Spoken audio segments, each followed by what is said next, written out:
Ipin naman po tayo dito. So, Rancho Nare-recommend lang Olimpio. po namin, pag ginamit niyo Dito po yung po, pin, paliko. Ito huwag na niyong po gamitin po yung yung pin bago dumating ng nasugbo. Ipin niyo po siya kapag nasa Dunkin Donut na kayo. Kasi po, pag nasa may, di ba po may paliko, may tuwi po tayong dinaanan, may Jollibee. Pag po doon pa lang po kayo nagpin, sa shortcut mo kayo dadaan. Kung may kasama po kayong client, it might pwede silang ma-disappoint in a way pag Kasi dito kayo sa dadaanan. shortcut. Kasi long cut yun. Tapos ang dadaanan pala yan. Mm. Kasi po, ito pong barangay Malapad na Bato, kung saan po located yung project natin, dulo po siya ng barangay. So kaya po kapag nag-pin kayo, doon po kayo sa Bukana padadaanin. Opo, so kaya hindi namin siya nire-recommend na mag-pin po kayo sa ng Google Pin bago kayo dumating ng Batangas. Maganda po, nasa proper na po kayo pag kayo po ay nag-pin location. Sa may Dunkin Donut. Opo, sa may Dunkin na para ito na po daan nyo. Or kaya yung kahabaan po while you're traveling, pwede na kayo mag-pin. Huwag lang po prior para hindi po kayo sa long cut padaanin. Okay.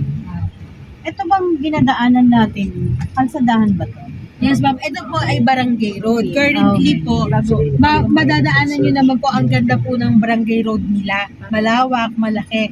Ito po ay hindi lang tinatapos since inaayos pa po nila yung possible expansion pero wala pa po kasi yung laki kasi nga po may mga bahay. So hindi pa po sila nakakakuha ng resolution.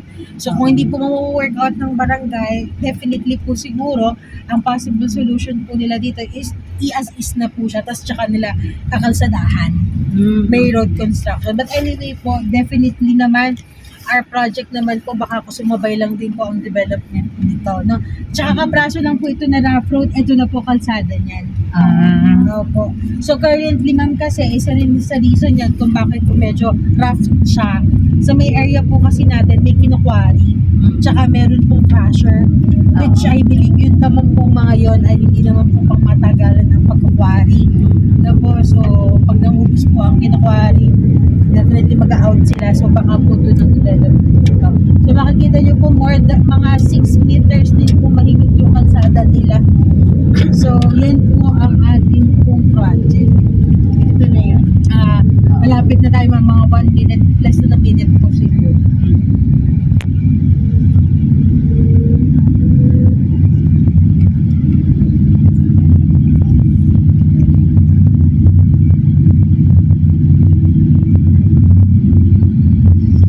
Kanan po kasi natin kinukwari kaya labas-pasok ng ano.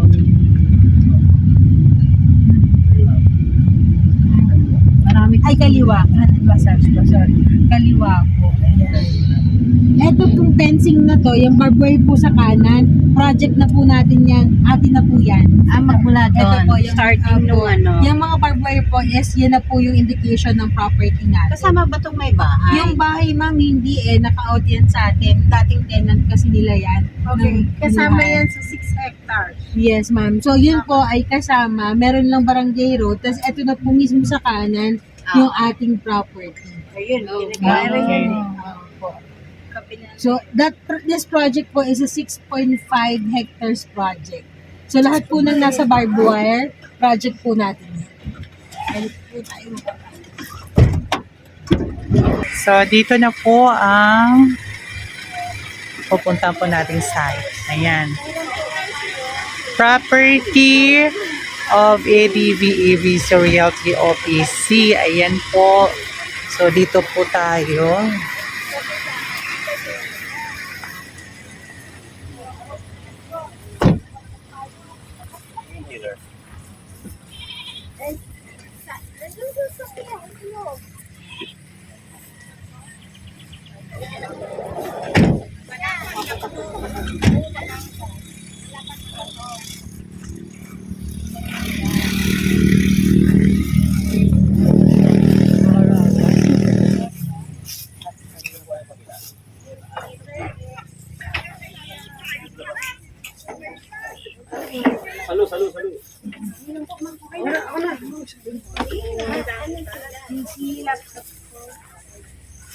Hi, Mama Ika. Good morning.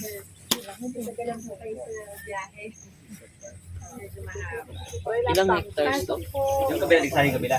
Hindi po. Ano nga ito sa ano? Marka na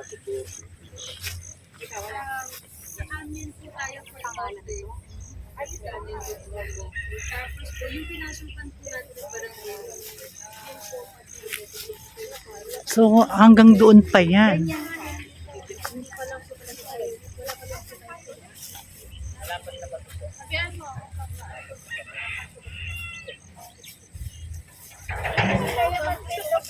So, malapad na ba to yung pangalan ng ano natin? Malapad na ba to? Ako, pundok na ba to?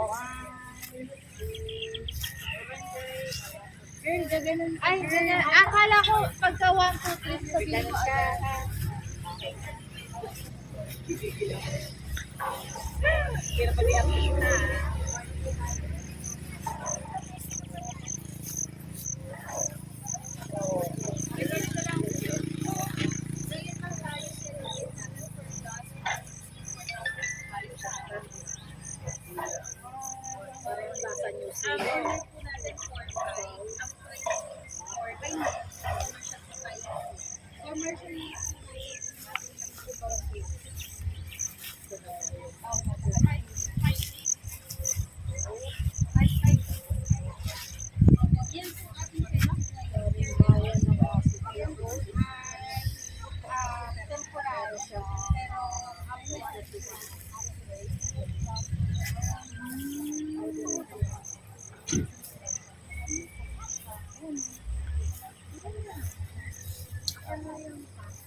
Ito ay nasa Malapad na Bato na Subo, Batangas. Ito po yung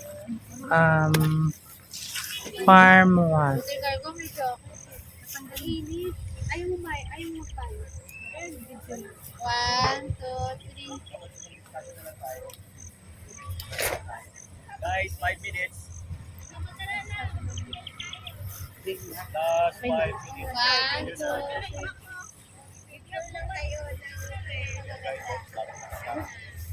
30 minutes away from the beach.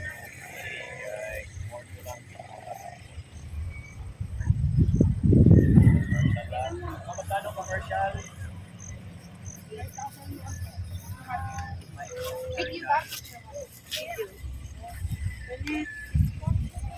Hmm? 4 to inner, 4, 5 corner, 4, 8, 5 to commercial. Meron pa tayong 3, 5. Picture. Last, ano na po, last na po. Dito kami, nagpapala po kami per day. 4 to